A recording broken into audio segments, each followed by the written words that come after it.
Bismillahirrahmanirrahim. Assalamualaikum warahmatullahi wabarakatuh. Bismillah, alhamdulillah alladzi anzala sakinata fi qulubil mu'minin liyazdadu imanan ma'a imanihim. Asyhadu an la ilaha illallah wahdahu la syarikalah wa asyhadu anna Muhammadan abduhu wa rasuluhu la nabiyya ba'dah. Allahumma salli wa sallim wa barik ala Muhammadin wa ala alihi wa ashabihi ajma'in. Qalu subhanaka la ilma lana illa ma 'allamtana innaka antal alimul hakim. Shadaqallahul azim. Bersyukur kita kepada Allah Subhanahu wa taala atas limpahan rahmat, maunah, inayah dan hidayahnya. Ibu-ibu dan bapak-bapak, kita bisa hadir di majelis al-mubarakah ini. Majelisnya YLQ, yakni Yayasan Latifatul Qalbi. Mudah-mudahan sesuai dengan namanya, kita oleh Allah diberikan keberkahan dan kesucian hati, sehingga kita semuanya dijadikan ahli surganya Allah Subhanahu wa taala. Yang jelas bahwasanya surga tidak menerima orang yang kotor-kotor. Al-Islamu nadhif. Islam itu adalah bersih. Fatanaddofu, maka bersihkanlah kalian semuanya, baik fisik maupun batinnya. Fa innahu la yadkhulul jannah, kata Rasulullah, maka sungguh, itu kalimat taukid yang maknanya pasti, sungguh tidak akan bisa masuk surga siapa orang Islam sekalipun, illa nadhifun, kecuali dalam kondisi yang bersih, dalam hati yang bersih. Maka dari itu senyampang kula sampean kabeh, ibu-ibu, halo, masih mendengar suara saya? Senyampang kita ada umur, pergunakan sisa-sisa umur ini untuk mensucikan terus kolbu kita, menjadi kolbun salim, menjadi latiful qalbi, hati yang lembut, yang akhirnya Allah mencatat diri kita menjadi manusia yang ahli surganya Allah. Mengapa harus saya sampaikan di awal kayak begini? Karena saya lihat ini penjenengan semuanya kayak umurnya sudah di atas 50 semua. Saya tidak ingin mengucapkan 60, nanti takut tersinggung penjenengan gitu loh. Maka kemudian saya sampaikan usia 50 semuanya. Warningnya Rasulullah, tentu juga ini adalah warningnya Allah, umatnya Rasulullah. Kalau sudah usia 40 tahun itu harus sudah tidak boleh P2. Apa itu P2? Petetak-petetek. Tidak boleh petetak-petetek, ya tidak boleh. Itu namanya apa? Sudah tahu tentang dirinya. Itu yang pertama. Yang kedua, kata Rasulullah, kalau seandainya di rambutnya sudah ada ubannya, maka juga tidak boleh P2. Kula sampean kabeh kira-kira sudah tumbuh apa enggak uban putihnya? Atau rambut berwarna putih? Sudah, berarti kita tidak boleh P2.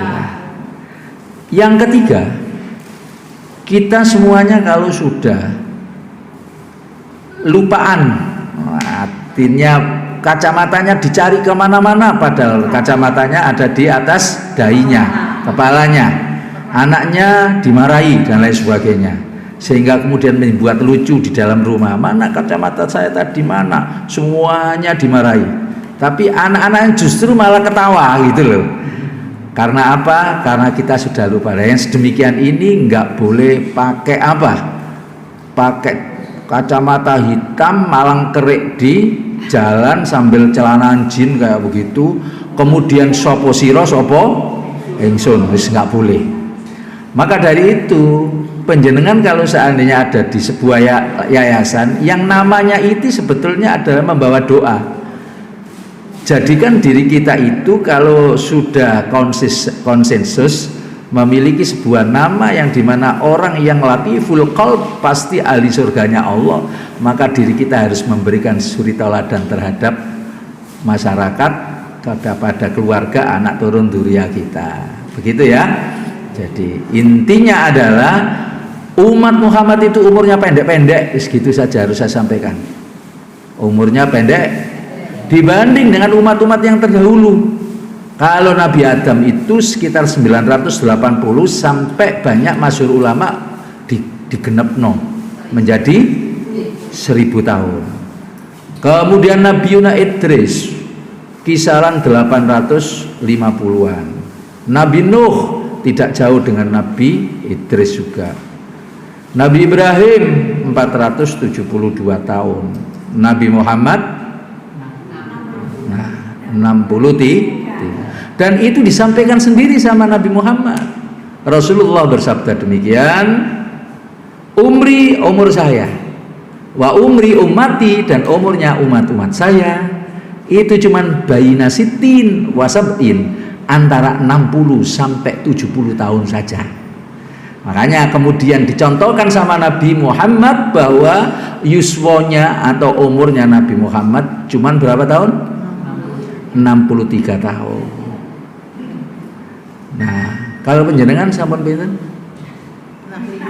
65. Masya Allah, sudah bonus 2 tahun, tapi dikasih spelling sama Rasulullah antara 60 sampai 70 tahun. Berarti penjenengan kurang 5 tahun. Loh, nggak boleh ketawa. Orang yang baik itu adalah orang yang tuba liman syaghala aibu.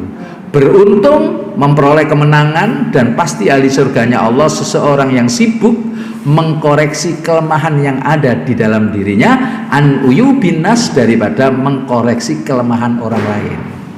Maka dari itu kalau kita dalam hidup dan kehidupan kita sering mengkoreksi orang lain atau tidak, maka jawabnya ada di dalam diri kita masing-masing. Tapi kalau sering mengkoreksi orang lain, itu orang yang celaka. Nah, makanya karena apa? Pahalanya pasti habis. Karena nilai keutamaan dan juga kebaikannya akan diberikan kepada orang yang dikomeni. Dan orang yang dikomeni karena ikhlas dan sabar serta selalu mengharapkan ridhonya Allah, memiliki hati yang qalbun salim, memiliki hati yang latif itu tadi, maka akhirnya kemudian kelak pada hari kiamat pengajian terus merasa. Dia kemudian pada saat Ramadan kemarin tadarus terus, taraweh terus, tetapi kelak protes kepada Allah karena tidak dapat apa-apa. Dalam Islam ini disebut dengan orang muflis.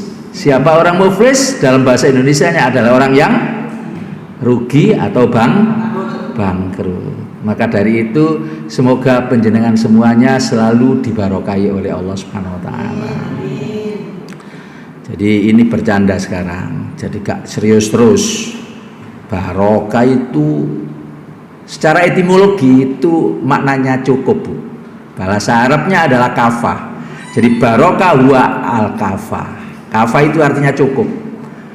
Dari etimologi dari bahasa kafa yakfi kafafan. Jadi orang barokah itu orang yang cukup, lagi cukup, kafafan masdar. Grammar atau nahwu sharafnya itu artinya masdar. Sungguh cukup. Nah, maka kalau seandainya ada orang yang rizki yang Allah berikan kepadanya nggak merasa cukup, berarti dia tidak barokah. Paham? Jadi orang barokah itu ziyadatul khair, tambah lama tambah baik. Dan pasti kehidupannya cukup. Berapapun yang Allah turunkan kepada dia berupa rizki, maka rizki itu dianggap olehnya bahwa terbaik menurut ukuran Allah dan terbaik menurut ukuran manusia. Pasti dia kaya. Siapa orang yang kaya? Adalah orang huwa al-qanaah. Dia yang bisa menerima apa yang telah diberikan oleh Allah Subhanahu wa taala. Jangan merasa diri kita kaya, kedudukan tinggi, dan baik di hadapan Allah sepanjang kita itu tidak menerima dari apa yang diberikan oleh Allah. Cashbacknya dan kewajibannya semuanya adalah sama. Contoh misalkan umpamanya panjenengan profesinya sebagai seseorang yang tadi adalah di dinas pertanian umpamanya Bu Samsul, atau umpamanya panjenengan ada di Kominfo, atau saya ada di petani di sawah umpamanya kayak gitu, atau kemudian saya itu menjadi satpam UB umpamanya kayak gitu. Semuanya itu sebetulnya sudah hak prerogatifnya Allah. Nah, kalau seandainya tidak diterima, tidak akan bisa bahagia seseorang apa yang diberikan oleh Allah. Makanya kemudian tidak ada orang tukar nasib, yang ada itu iri dengki. Kalau seandainya orang iri dengkinya luar biasa, maka pasti kebaikannya hilang. Disebut sama lagi kama takulun naro al khatoba, sebagaimana api memakan kayu bakar. Api memakan kayu bakar. Tap.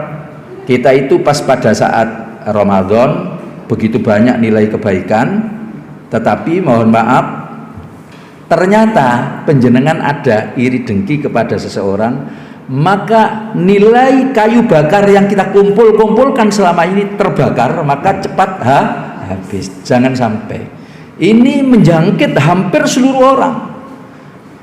Kalau seandainya pas pada saat ada orang itu sukses, dia dan ingin bagaimana kenikmatan itu berupaya jatuh kepada dalam dirinya, maka orang yang sedemikian saja jelek-jelek manusia.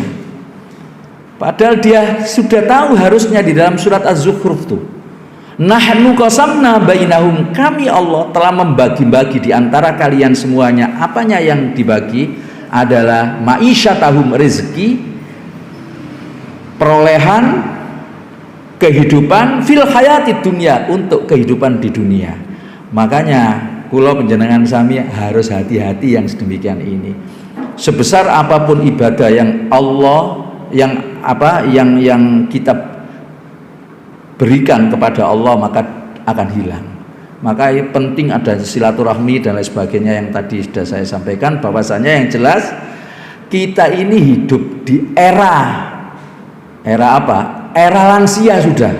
Kalau sudah era lansia gini, sudah tidak ada sesuatu yang harus untuk kemudian kita laksanakan terkecuali hanya ubudiyah, baik yang mahdho ataupun yang ghairu mahdho. Yang mahdho itu apa? Coba ibadah mahdho itu siapa? Kalau bisa nanti saya kasih hadiah. Ibadah mahdho adalah didefinisikan untuk lo apa? Nanti saya kasih hadiah umroh gratis 3 kali, berangkat dari Tanim dan berangkat dari Cikrona boleh nanti di sana, ya. Jadi mahdho itu adalah ibadah langsung kepada Allah. Ibadah ghairu mahdho adalah ibadah kepada sesama manusia, kepada hewan, tumbuhan, binatang, dan juga kepada seluruh alam ini. Nah, sekarang Bapak dan Ibu hadirin, kembali kepada keberkahan. Insting manusia semuanya sama, menginginkan kehidupan bagaimana sejahtera, damai, tentrem, adem, ayem, dan barokah. Tapi kita semuanya sering ngomong barokah, tapi dia tidak ngerti barokah, gitu loh. Jadi barokah itu semuanya mesti api, Pak. Barokah hinggap di dalam rumah tangga, mesti rumah tangganya rukun. Barokah hinggap di pedagang, mesti dagangannya itu laris dan memberikan kenyamanan. Barokah itu kalau seandainya hidup ataupun hinggap pada ustadz, maka ustadznya laris loh. Estu. Saya ini nggak pinter, tapi alhamdulillah dikasih laris sama Allah. Sehari sampai 3-4 titik. Ramadan kemarin itu luar biasa. Saya tadi pagi kan ada di televisi jam 5 sampai jam 6 itu. Nah, hadirin, mohon maaf, hal-hal yang sedemikian itu harus kita, itu bagian kita, bukan bagian orang lain. Yang celaka itu adalah bagian orang lain, kemudian semaksimal mungkin bagaimana bisa jatuh kepada diri kita. Yang banyak di kantor, di politikus dan lain sebagainya itu seperti kayak gitu, understand? Nah, Bapak, Ibu, Masya Allah. Jadi kita ini aja bisa ngapunten, orang ini barokah tidak? Kalau penjenengan sering sholat bisa melihat, ada orang itu meskipun sudah tua, kelihatannya itu nggak seberapa cantik, tapi makin dipandang makin cantik. Lah itu barokah. Nah, itu contoh saya akliah saja. Ada orang itu yang kelihatannya cantik, dipandang makin cantik. Lah itu berarti lahir batin dia itu betul-betul latiful qalbi gitu loh. Bener. Lah gawe apa nek jenenge tok, tidak bisa merefleksikan gitu loh. Ada orang yang kelihatannya itu tidak terlalu cantik, tapi makin dipandang makin tidak cantik gitu loh. Jelek makin jelek loh, gitu itu ada. Itu lahir batin jelas nemut silet orangnya itu gitu loh. Makanya yang namanya barokah mesti cukup. Kadang-kadang kita itu nggih, kalau saya kasih dalil yang dimana seperti kayak di Al-Quran kurang begitu percaya, tapi ingat bahwa apa saja yang diberikan oleh Allah kita syukuri dan kita nikmati mesti berkah. Penjenengan secara akliyah sekarang dalilnya, nggak usah muluk-muluk. Pas pada saat kondangan ataupun pas pada saat ada teman selamatan dan lain sebagainya, pulang digawani apa? Halo? Berkat. Astagfirullahaladzim. Rahmat. Rahmat kok berkat. Berkat itu artinya lemper. Ya apa sih? Makanan. Karena memang saya memahami kita semuanya itu gratifikasi bumi itu apa? Kalau ini saya lempar di atas benda ini, maka yang turun tidak mungkin turun itu ke atas, tapi mesti jatuh ke bumi lagi. Seolah kula sampean kabeh kehidupan itu kebutuhannya hanya di bumi.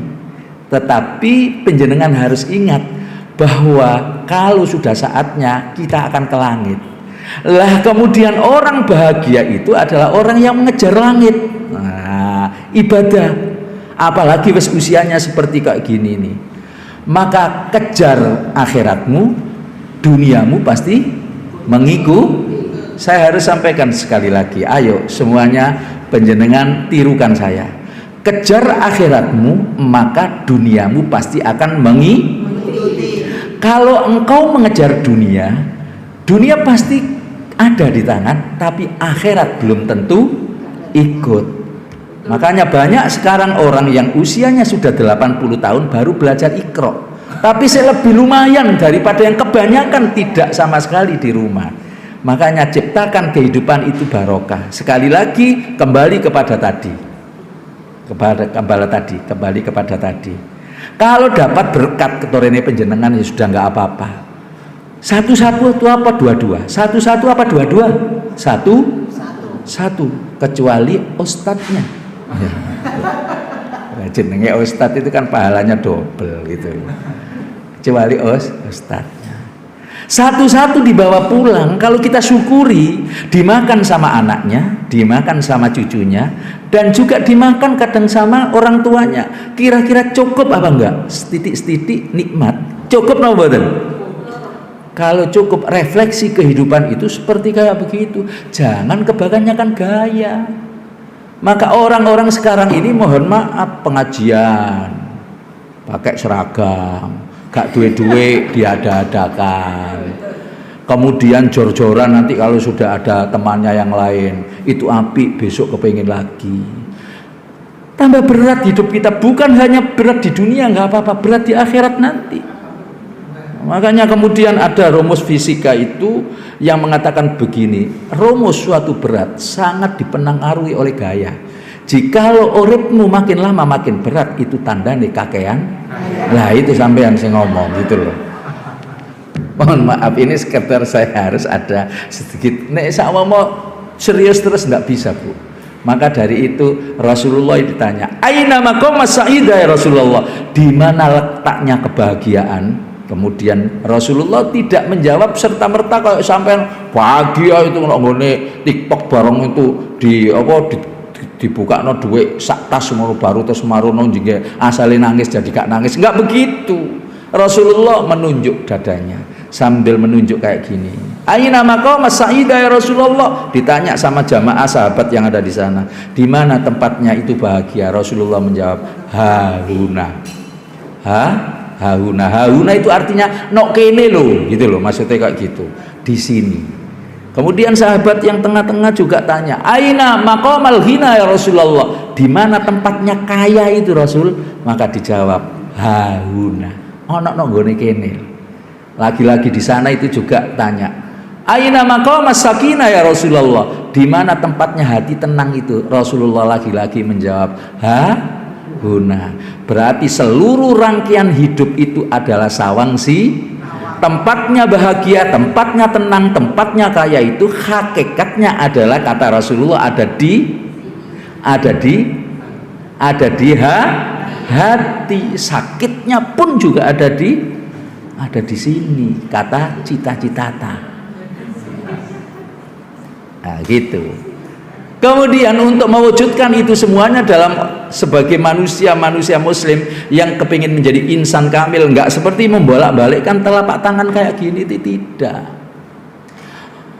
Maka dari itu Bapak dan Ibu hadirin, saya kepingin menyetir dalam sebuah hadis di dalam kitab Nasha'ihul Ibad karangan atau karya Imam Ibnu Hajar al-Asqalani yang diteruskan sebetulnya di mana itu? Di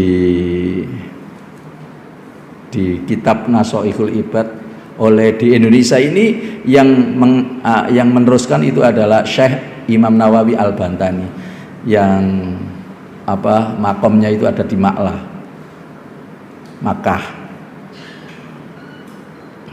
Nah, di dalam kitab ini sebuah hadis mengatakan kayak gini, pokoknya kula sampean kabeh kalau dapat backup, dapat perlindungan, dapat ayupan dari Allah atau perlindungan, pasti hidup kita di muka bumi 3 hal itu tadi akan kita capai. Apa itu? Dicatat. Semoga hadisnya berbunyi demikian. Salah satu nafarin, ada 3 golongan, yudhilluhumullahu fi dhillihi, yang pasti akan dapat perlindungan dari Allah kelak pada hari kiamat. Tapi ciri-cirinya di dunia bisa diketahui bahwa kita juga dapat perlindungan sudah di muka bumi, gitu loh. Yaumaladillah, tatkala pada hari itu tidak ada perlindungan sama sekali. Wong bumi sudah dihanguskan oleh Allah, kita sudah tidak kenal sama sanak saudara kita, istri dan anaknya itu nggak kenal. Coba likul limri'im minhum sya'nui yuhni, kita mengopeni awak dewe-dewe. Ojo sombong sampean dan selalu meremehkan orang, jangan. Kita itu yang namanya gak kenal yang namanya siapa? Yang namanya saudara, bapak dan ibu kita itu loh. Wa ummihi wa abi, dan ibu bapak kita itu gak kenal. Wa sohibatihi wa bani, istri dan anak itu gak kenal. Likul limri'im minhum sya'nu yuhni. Lah, kemudian pada hari kiamat itu dapat perlindungan. Lah kita itu harus tahu siapa nanti yang dapat perlindungan dari Allah. Lah kan begitu ya, ada 3 itu tadi. Kemudian 3 itu ciri-cirinya di dunia sudah kita ketahui, termasuk sudah perlindungan. Apa kecelakaan gak sido, sampean mari mula kesandung gak sido, karena apa? Karena 3 hal ini nanti yang akan saya sampaikan. Nek sampean umpamanya hidup itu kan kullu syai'in sababah, setiap kita itu mengandung sebab musabab atau sebab akibat.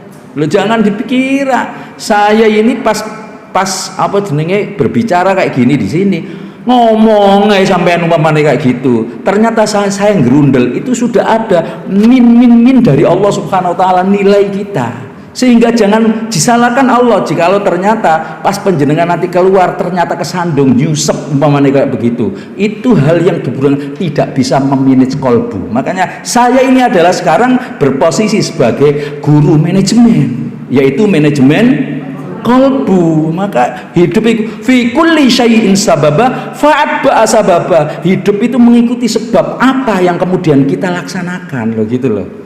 Ini penting, harus saya sampaikan. Saya harus menahan yang 3 itu aja dulu supaya kita bahagia.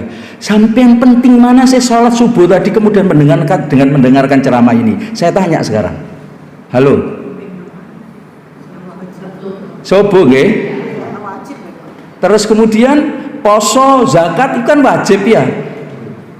fardu bahasa Arabnya dalam bahasa sinonim yang lain, betul ya? Loh, penjenengan mesti saya kalau ceramah mesti jawabnya kayak gitu. Harus penjenengan ingat bahwa itu hanya fardu, tapi mendengarkan saya, katanya ibu yang MC tadi, taklim di YLQ. Taklim ini Bu, apa hukumnya adalah tolabul ilm faridotun, bukan hanya fardu tapi ada tonnya yang dimaksud adalah masdar, yang dimana kalau saya sudah berkata masdar lebih penting daripada sholat itu sendiri gitu loh. Fardu kan, tapi ini fardunya di atas kefarduan yang lain, understand? Sekarang Nabi Muhammad sebelum dikasih perintah untuk sholat fardu, zakat, dikasih kefarduan untuk puasa, dikongkon dolek ilmu dhisik. Makanya wahyu yang pertama adalah Iqra, bacalah, belajar Muhammad terlebih dahulu. Makanya tolabul ilmi faridotun, masdar, sungguh kefarduannya di atas yang lain. Tapi jangan sampai telmi loh ya. Nanti kemudian ngomong kayak gini, saya kalau begitu nggak usah sholat Pak Ustaz.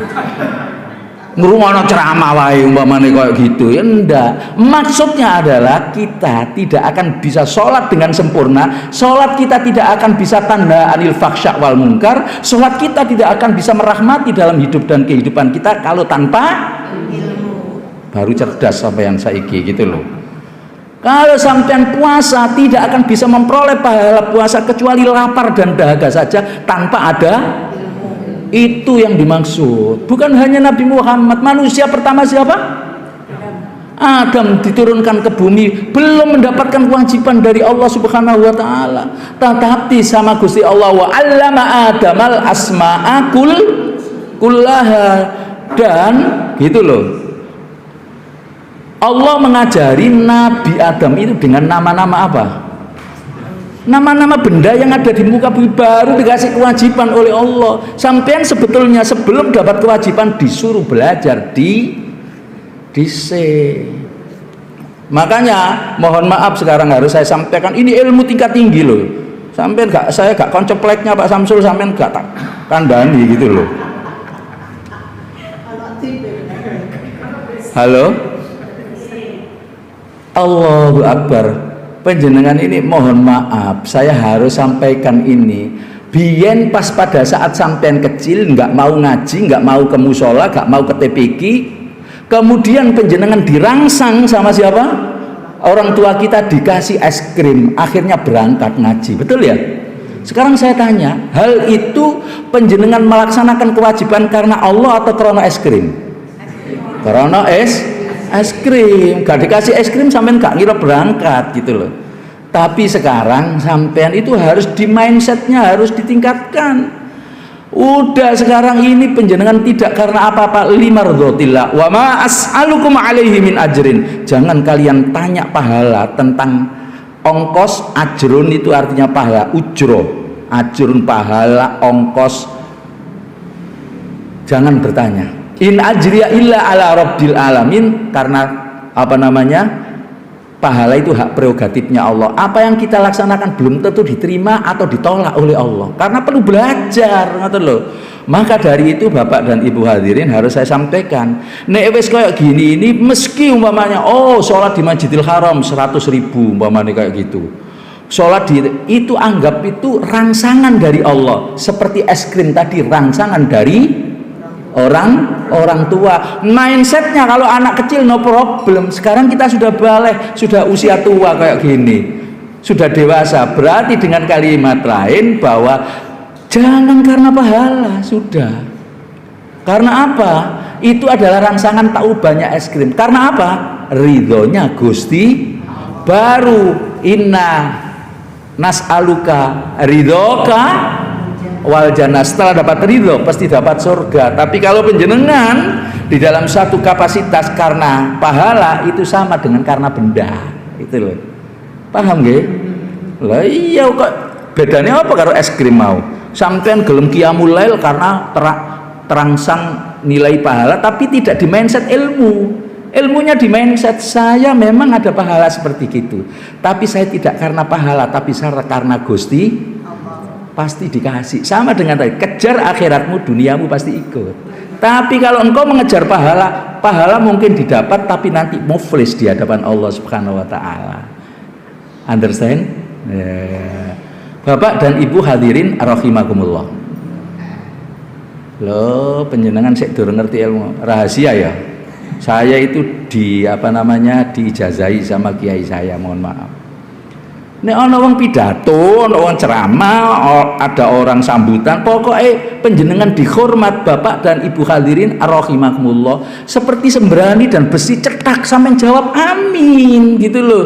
Itu rahasia, hanya kayak gitu dirombak segalanya oleh Allah. Itu keimanan, tingkat keimanan. Sama dengan panjenengan besok meninggal, itu mohon maaf tidak pakai disetting gitu loh, tapi hasil refleksi kedekatan dengan Allah baru bisa ngomong la ilaha illallah, betul ya?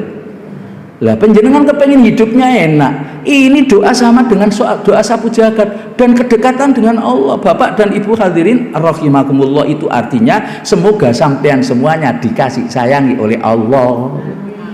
Ya telat tadi saja, ini kan settingan gitu loh, ini kan settingan, tapi iya wes. Tapi kalau seandainya yang mengajari itu tidak tegas seperti saya, nanti lupa sampean gitu loh, betul ya? Harus betul. Ini saya jadi Imam Ibnu Maskawai, akhlak itu apa sih? Daya kekuatan jiwa seseorang yang mendorong untuk melakukan sesuatu dengan mudah, secara spontan tanpa dipikir, itu namanya akhlak. Kula sampean kabeh Nabi Muhammad pulang ataupun kembali ke Allah menggunakan akhlak. Kula sampean kabeh besok juga akhlak. Kok enak isok bilang la ilaha illallah meskipun sholat setiap hari kalau tidak diilmoni dan tidak ada sebuah refleksi dengan Allah Subhanahu wa taala, enggak dekat, itu artinya. Kita kan sudah dewasa, saya harus menyampaikan kayak gini. Refleksi seperti apa? Panjenengan lari kencang, testimoninya sampean besok husnul khotimah atau tidak, gampang. Lari cetat, sandung jedat, panjenengan waduh langsung isdet. Apa iso husnul khotimah seperti itu? Ndak iso.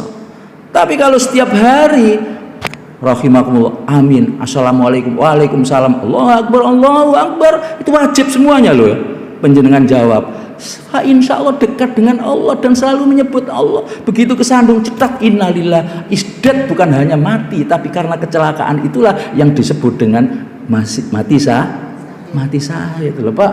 Ngapunten, ini jero filosofi yang jero.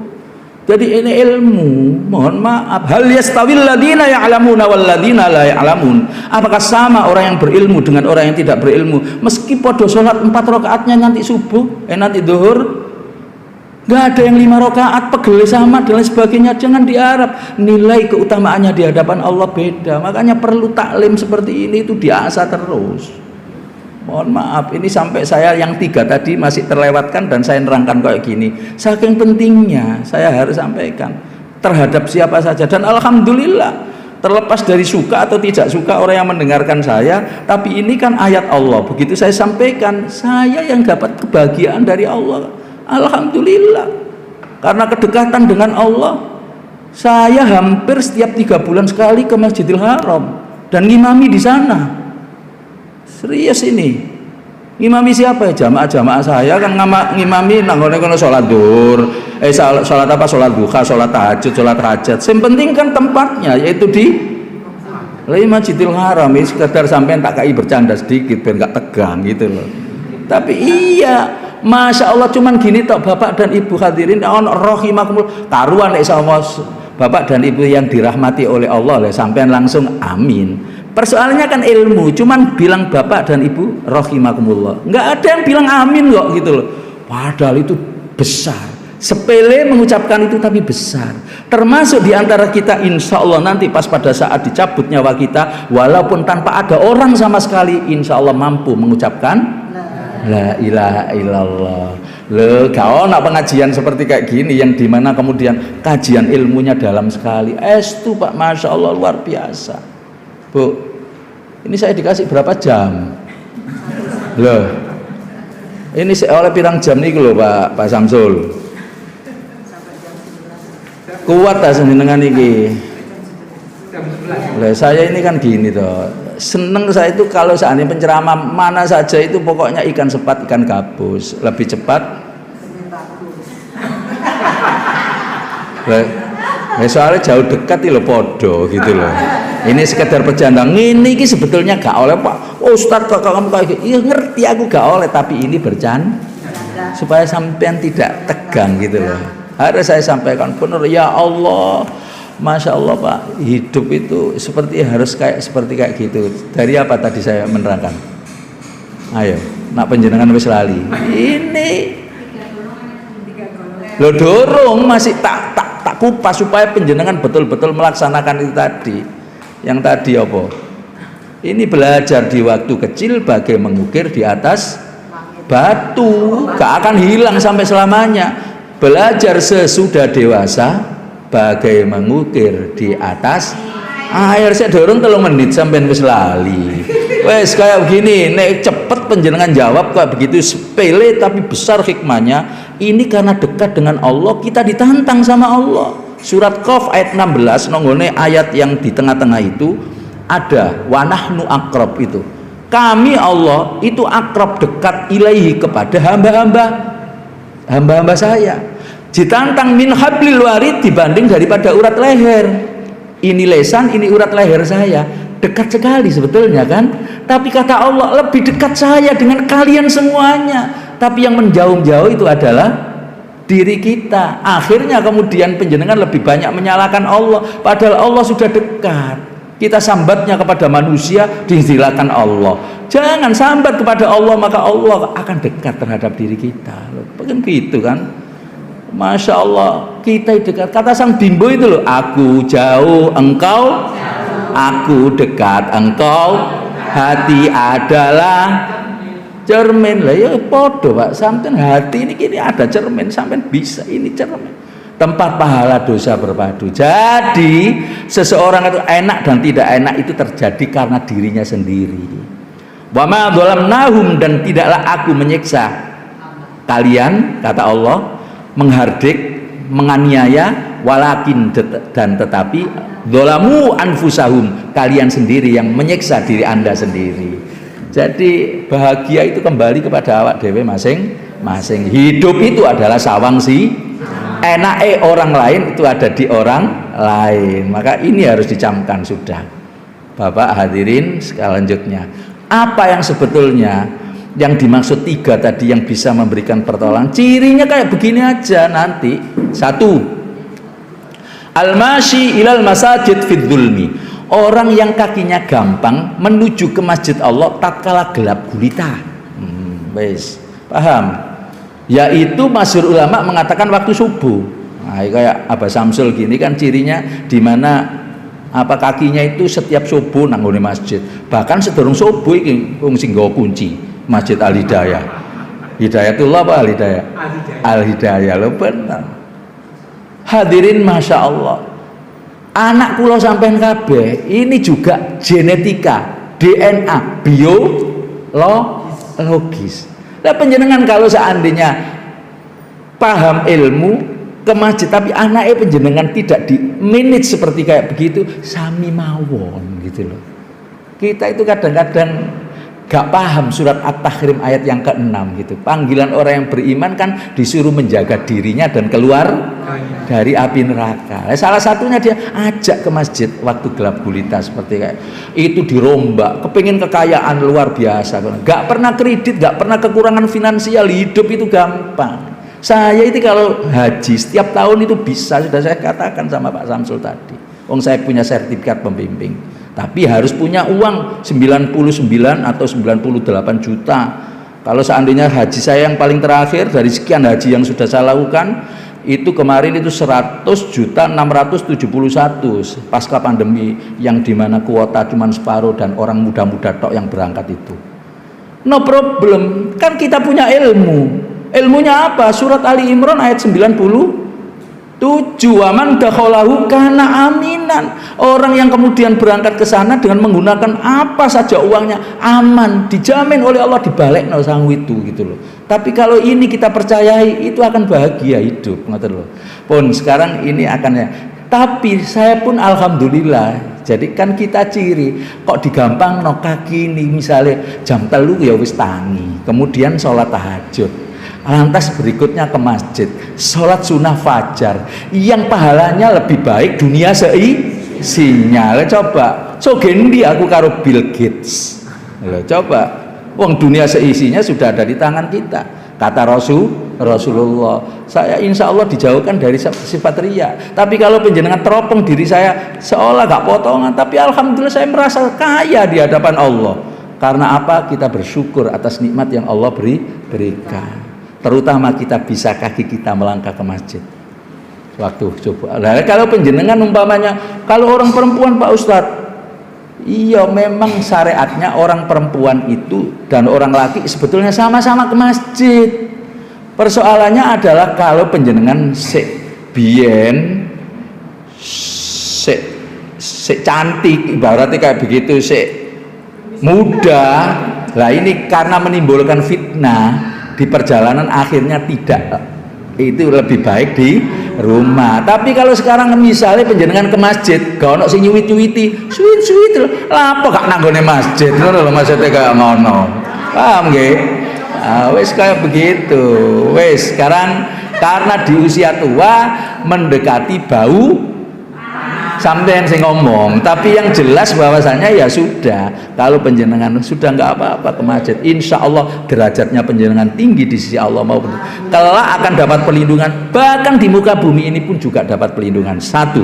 Yang kedua adalah al mutawaddi'u fil makarih, orang yang menyempurnakan wudhunya tatkala waktunya dingin atau waktu yang susah. Loh, sekarang wis gak usah waktu yang susah, wis ngeten tok. Pokoknya sempurnakan. Kalimat ini bukan hanya sampean berwudu tatkala mau sholat ataupun mau membaca Al-Quran, tetapi batal wudu lagi, mau tidur wudu, setelah tidur wudu, mau berangkat kerja wudu. Yakin ini simahum fi wujuhim min asaris sujud. Kelak pada hari kiamat dapat perlindungan, bahkan wajahnya itu bisa menyinari daripada seluruh yang ada di sekeliling orang yang digiring ke padang mahsyar. Ya Allah, makanya al-wudu huwa an-nur. Wudu itu artinya cahaya. Makanya kalau sampean kabeh kepengin cantik nggak usah glowing gitu loh. Orang perempuan ini, orang laki itu kayak gini Abah Samsul ya, coba di usianya sekian kayak apa tetap cakep gitu loh Mas. Karena sering wudu gitu loh. Karena sering wudu gitu loh. Saya usia masih muda, mungkin diantara kita saya sudah 56, tapi alhamdulillah saya mau ngajarin anak wudu cepat masuk. Tapi ini mohon maaf, ada nggak hadisnya? Sampai Google itu kan ya sudah lengkap. Keutamaan berwudu, 1 derajatnya ditinggikan oleh Allah. 2, wajahnya dikasih bersinar sama Allah, inner beauty-nya akan keluar gitu loh. Yang ketiga, akan diampuni dosa-dosanya melalui tetesan air yang ada di kuku-kuku kita. Yang keempat, bagi kita khususnya orang perempuan, qilalaha udkhuli min ayyi abwabil jannati siti. Kelak pada saat penghisapan Allah akan persilakan pintu surga mana yang akan kalian.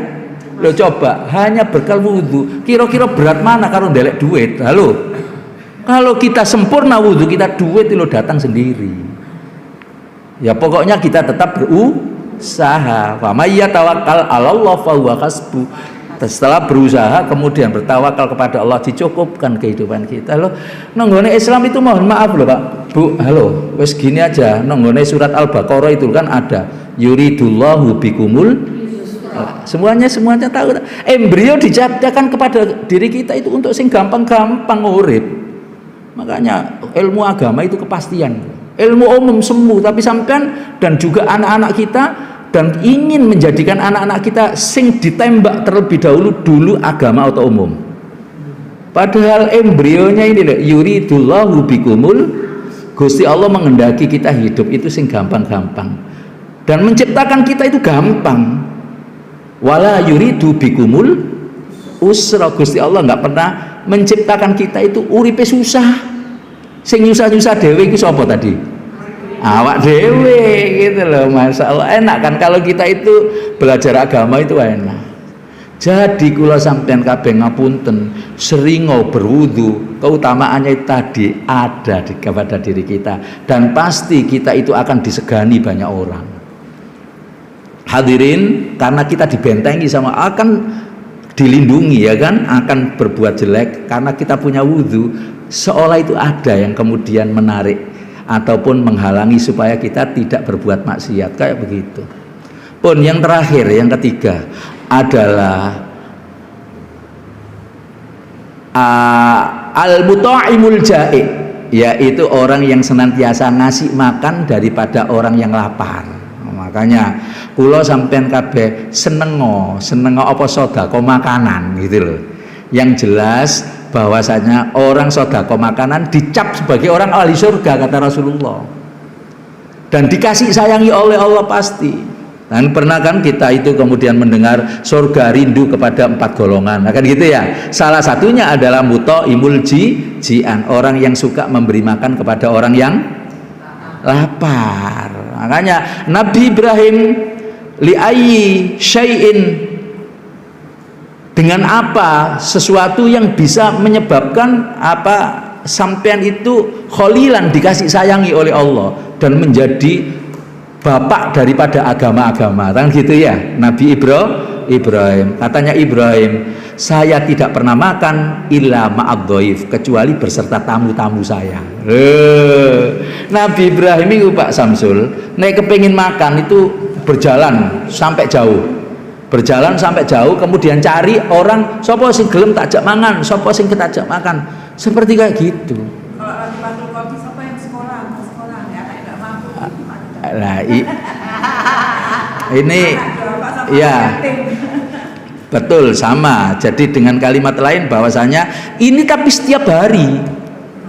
Saya mohon maaf, insya Allah saya dijauhkan daripada sifat riya. Kenapa saya kemudian mohon maaf ya, bisa berhaji berkali-kali, bisa setiap 3 bulan sekali saya ke sana dan lain sebagainya.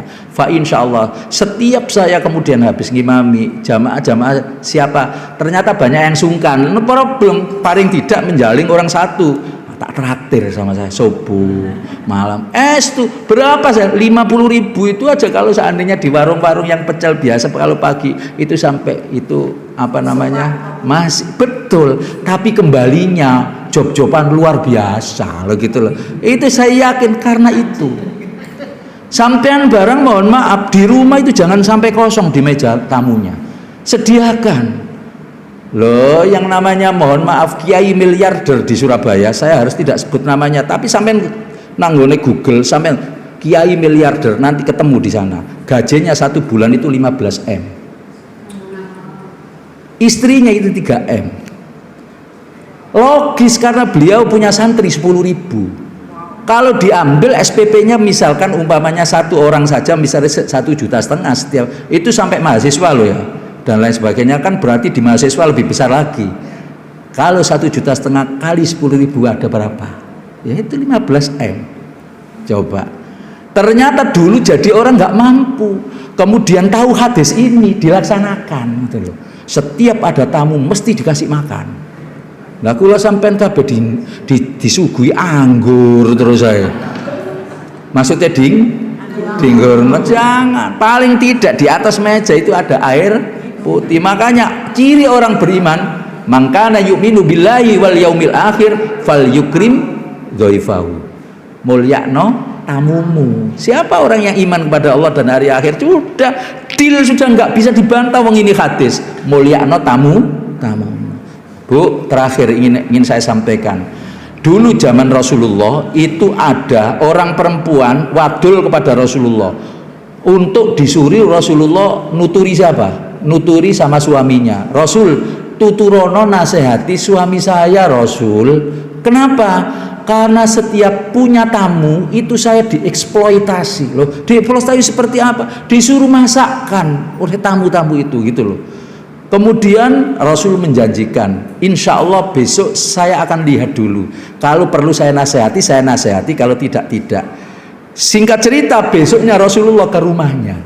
Tapi karena yang tamunya itu Rasulullah, dia sudah menyediakan hidangan yang luar biasa. Tatkala berhadapan dengan suaminya, itu yang namanya istrinya dari balik kelambu, dari balik pintu itu mengintai. Dinasehati apa suami saya? Ternyata Rasulullah diam saja, mencicipi yang ini namanya makanan ini, terus karena dia sebagai beliau sebagai tamu, dicicipi terus. Lantas Bapak dan Ibu hadirin, tidak lama kemudian setelah semuanya dicicipi sama Rasulullah pamit pulang, nggak nuturi sama sekali. Kemudian akhirnya mohon maaf, pas pada saat Rasulullah itu pulang, dilihat sama sang istri tadi banyak binatang-binatang menjijikkan, mulai daripada kelabang, kalajengking, cacing, ulat, tikus itu mengikuti Rasulullah pulang. Kemudian yang namanya istrinya ini terheran-heran, begitu sampai di masjid Rasulullah diburu ataupun dikejar sama sang istri tadi. Rasul, kenapa tidak engkau tuturi? Tuturi apa? Suami saya. Loh, apa yang dinasehati? Wong suami ini jenengan sudah sesuai dengan ajaran Gusti Allah, syariat sudah seperti kayak gitu mengajarkan. Bagaimana maksudnya? Sampean iman? Kalau iman kepada Allah ya setiap ada tamu itu suguhono gitu loh. Itu namanya al-muta'imul ja'i, dapat perlindungan nanti. Terus kemudian sadar.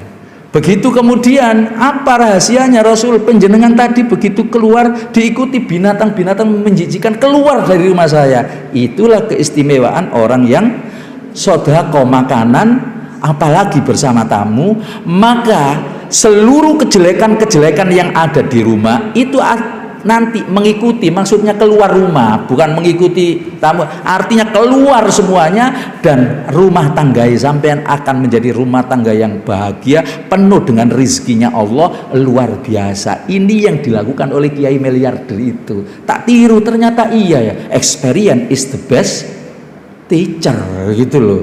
Mohon maaf, ternyata betul pengalaman yang kemudian kayak begitu sampean tiru, luar biasa. Buang 100.000, ternyata baliknya itu ada lebih dari 1 juta. Wes pasti itu ayatnya Al-Quran, masalul ladzina yunfikuna amwalahum fi sabilillahi kamasali habba itu.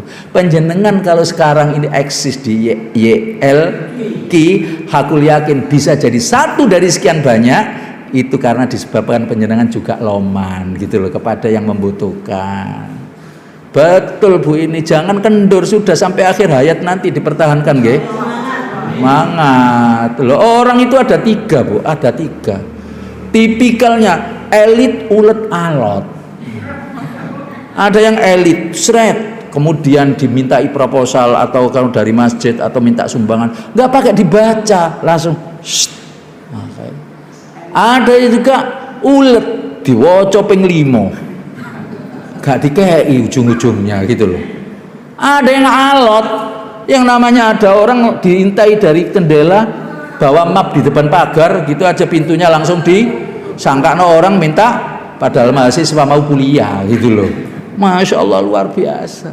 Dari sampean kepingin dapat perlindungan muta'imul ji'an, enak, hidup itu enak. Dan orang yang suka seperti kabeh itu tutfi'u ghadabir rabb, akan menghalangi marahnya Allah dumateng penjenengan. Aslinya mau kecelakaan jadi enggak gitu, mau pergi keluar kota nek ana wong cepekan cuman hanya 2.000 penjenengan berikan, jangan eman-eman ngono yo, pintunya mobil ditutup terus saya gak ono gawene. Paham nggih? Mudah-mudahan kula penjenengan sami itu dikategorikan oleh Allah orang yang dapat perlindungan kelak pada hari kiamat, dan juga ciri dan tandanya akan kita lihat pada saat berada di muka bumi. Barakallah. Wallahu barik fikum. Tanya jawab monggo, gak apa-apa. Wes, mohon maaf atas segala. Barangkali ini adalah nada dan tanda di mana saya ketegasan saya. Jadi kalimat saya ada yang kasar, ada yang halus, ada yang bercanda, ada yang serius. Itu memang itu adalah style saya. Nggak bisa dirubah, Bu. Style, ya. Jadi kan ya seperti kayak gitu. Sampun. Siapa yang mau tanya? Ada? Sudah saya duga, Kang Ira ono gitu loh maksudnya kan, ono ya. Tanya aja. Monggo. Terima kasih Ustaz Ali Fauzi yang sudah memberikan pencerahan pada kita semua. Jadi intinya tadi kalau saya nggak salah, intinya itu kita hidup ini pertama itu kita harus belajar ya Ustaz ya. Ustaz, kita harus belajar dari apa yang kita hadapi setiap harinya dalam kehidupan sehari-hari, begitu ya Ustaz ya, supaya kita ya juga dapat menjalankan perintah dan menjauhi segala larangan yang diberikan oleh Allah gitu. Namun kita ini terbatas juga, kadang-kadang manusia itu artinya begini, aku lebih baik menjalankan kewajibanku yang sudah jelas-jelas itu diperintahkan oleh Allah Subhanahu wa taala, tanpa menghiraukan kemampuan kita sendiri. Ilmu. Ya. Sudah. Itu aja. Terima kasih. Ini tanya apa ngandani aku? Ya, ini rada suwe. Iki dalam satu perjalanan saya berceramah itu paling panjang di sini loh ya. Itu Pak Samsul paling panjang membacakan recor. Ini sudah 1 jam lebih. Ini kan ya. Pertama atau Ustaz? Iya. Sudah. Kita itu mohon maaf, wajiban rukun Islam 1 sampai 5 itu wajib. Itu hubungannya dengan Gusti Allah. Nek sampean gak menjalankan maka diutang karo Gusti Allah. Wah, wajib. Yang bisa mengantarkan kita ini adalah tambahannya. Apa tambahan? Yang sunnah-sunnah tadi. Sodako barang itu kan sunnah. Kalau penjenengan ini tahu bahwanya sunnah inilah yang kalau seandainya dihubungkan dengan nilai pahalanya itu sama dengan wajib. Sholat tarawih itu hukumnya, tapi pahalanya sama dengan sholat. Yang bisa nambahi kita masuk surga, maka jangan meremehkan sunnah. Kalau seandainya kita itu mengasahkan kewajiban-kewajiban, mana kemudian investasi kita, karena kita itu adalah manusia yang dhaif. Ada di tengah-tengah, di kanan ada makhluk yang tidak pernah bermaksiat kepada Allah, ada malaikat. Di sisi kiri kita itu ada yang terus makhluk yang bermaksiat dan jelek terus kepada Allah, yaitu manusia ini dikasih akal dan nafsu, kemudian akhirnya bisa jadi malaikat, bisa jadi setan. Karenanya kemudian akhirnya di sini ada wajib, ada sunnah. Jadi jangan meremehkan sunnah. Terus kemudian penjenengan yang wajib itu umpamanya dikerjakan, wajib itu sendiri gak diilmoni, juga hanya mengesahkan. Sama dengan kita berpuasa, betul? Pahalanya kan besar puasa. Wa ana ajzibi, gak ono sing bisa menilai, malaikat sekalipun gak bisa. Kata Allah, saya sendiri yang menilai. Tetapi dia tidak dapat apa-apa. Karena apa? Poso sik ngrasani, poso sik maksiat, batal apa enggak? Enggak batal sah puasanya, tapi ilal jual, atau dia dapat pahala cuman hanya lapar dan dahaga saja. Mau seperti itu?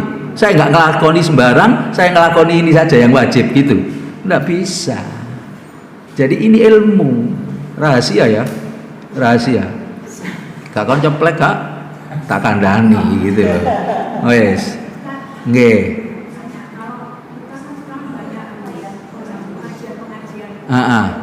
Iya. Jadi ada yang merasa bahwa kelompok mereka itu lebih baik daripada yang lain. Seperti mereka itu panitia surga. Iya. Nggak boleh. Sampai pinjam masjid orang terus mau rubah, oh ini salah masjid ini gitu loh. Iya. Sampai ada mengatur mereka yang sudah terus gimana Ustaz? Celaka. Padahal mereka juga kan Orang yang menjadi dirinya orang benar itu paling benar dan juga menjustis dirinya bahwa dia ahli surga, seolah dia jadi panitia masuk surga seperti apa jenengan sampai itu. Alamatus saqawa, alamat orang yang celaka itu adalah orang yang zikrul hasanat al-madiyah. Dia senantiasa mengingat-ingat dari apa yang kemudian dilakukan, dan yang dilakukan itu seolah diterima semuanya oleh Allah. Dan model orang yang seperti panjenengan sampaikan kan koyoke dia itu paling benar, nggak salah, nggak boleh. Iya, nggak bisa. Jadi begini, memang dasar utamanya itu ya taraktu fikum amroini, aku tinggalkan kalian, kata Rasulullah menjelang wafat, 2 warisan. Lan tadillu abadan, kalian tidak akan tersesat untuk selama-lamanya. Fa in tamassaktum bima, kalau berpegang teguh kepada keduanya itu, yaitu apa? Kitabullah wa sunnata rasulihi. Ya wis, harus saya sampaikan. Rasulullah itu ada hadis karena menafsirkan Al-Qur'an. Ya, namanya Al-Qur'an kan ada mutasabihat, perlu dijelaskan. Dalam satu konteks berikutnya bahwasanya dalam suatu perkembangan pula Nabi Muhammad itu masih hidup sudah mengatakan begini, alimu auladakum li zamanihi, ajari anak-anak kalian semuanya dengan zamannya masing-masing. Nggak iso nanti sampean biyen azan gak ono speaker, saiki ada speaker ngomong bid'ah ngono, itu kemudian ini yang kemudian salah. Kita itu yang hidup 14.000 tahun yang lalu, 1.400 ya, bukan 14.000. Artinya yang sekarang ini sudah berbeda-beda zaman, tapi Nabi itu sudah tahu. Makanya kemudian yang kita ikuti sekarang itu sebetulnya adalah lebih banyak penafsiran dari para mazhab yang kita ikuti. Dan mazhab-mazhab kita itu adalah disebut fuqaha, orang yang ahli fikih yang diberikan oleh Allah jalan di mana dia bisa berijtihad. Sekarang baca hadis ijtihad, baca, ndak ada di sana. Kalau ijtihadnya yang kita ikuti, misalkan umpamanya mazhab Hanafi umpamanya yang kita ikuti, apabila beliau di dalam berijtihad itu salah, pahalanya 1. Tapi kalau ijtihadnya itu adalah benar, pahalanya 2. Saya tanya sekarang, mana yang salah? Yang salah yang menjustis dirinya paling benar itu tadi. Yang salah itu ya awakmu itu salah. Mosok takok ae. Yang namanya saya ini Pak Ustadz bingung. Bingungnya apa? Kok ada tarawihku yang 20, ada yang 8, misalnya umpamanya kayak gitu. Bagaimana menurut Pak Ustadz? Ya menurut saya itu yang 8 ada hadisnya, ada contohnya juga dulu, jadi benar. Yang 20 juga ada, bahkan pernah 30 Rasulullah. Terus kemudian berarti nggak ada yang salah, nggak ada, hanya 1 yang salah. Siapa Pak Ustadz? Ya awakmuku takok-takok tok tapi gak tahu sholat taraweh. Ngono lho maksudnya kayak begitu, paham ya? Jadi wong sing mengaku benar bareng kak begitu ndak bisa. Wong itu urusannya dengan Gusti Allah kok, gitu loh.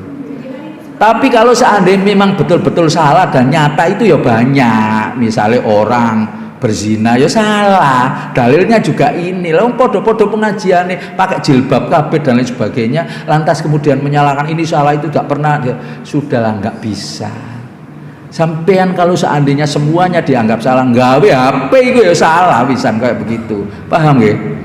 Al ikhtilafu ummati rahmatun. Kita itu menghargai pendapat, misalnya baik itu Imam Syafi'i muridnya Imam Hanafi dan Imam Maliki, dihargai semuanya. Baik kemudian Imam Hambali sekalipun, pokoknya Imam Siti, Imam Mawardi, gak ono gitu. Semuanya itu benar gitu loh. Nah, jadi kemudian benar itu maksudnya salah sekalipun ijtihadnya mereka dalam pandangan Allah tadi menurut Nabi pahalanya 1, yang benar pahalanya 2. Berarti kita itu tidak tahu mana itu yang sama dengan Al-Qur'an ini. Tafsir itu ada berapa di muka bumi? Puluhan menafsirkan Al-Qur'an itu loh. Di Indonesia aja ada tafsirnya Hamka Al-Azhar, ada tafsirnya Quraisy Shihab, Profesor. Tafsir apa? Al-Misbah. Ada tafsir Jalalain, tafsir Al-Marohi dan lain sebagainya kayak begitu. Ayo salah no ayo. Enggak bisa. Sudahlah. Pokoknya orang hidup itu positive thinking. Sudah. Sing nilai adalah Gusti Allah. Itu jawabannya kepada panjenengan. Nah, sudah, enggak usah mangkel. Nek sampean mangkel dosa pisan gitu loh. Padha ae sampean nanti mangkel barang. Udah. Ya sudah. Al ikhtilafu umati rahmatun. Jadi berbeda-beda itu katanya Nabi rahmat. Nah, sampean kepengin rahmat apa enggak? Ya bisa menerima perbedaan. Tapi nek sampean diseneni, ya sampean iktikad bil qalbi asasun najah. Cek rek dalilku iki mau rek. Keyakinan di dalam hati dalam kaitan berbeda asasun pangkal keberhasilan. Yang jelas bahwa Allah itu ana inda dzanni abdi, sesuai dengan prasangka kita. Nah, sampean aku iki mau apa jadi sah apa enggak batal apa enggak saya sholat ya? Batal. Tapi kalau al yakinu la yuzalu bisa keyakinan tidak akan bisa hilang karena ada keraguan-raguan. Understand? Nah, kayak gitu. Kurang apa nih aku sampai ngene-ngene barang rek bisa. Apa? Misalnya yang kita tahu sekarang kan Ustaz Adi Hidayat. Ya. Beliau itu kan juga menyampaikan selalu ada dalilnya. Iya. Kemudian ada kitabnya. Iya. Apakah bisa kita ambil bahwa apa yang disampaikan dia pasti benar? Iya. Ya, Sikapinya gimana? semua apa yang disampaikan berdasarkan guru-gurunya.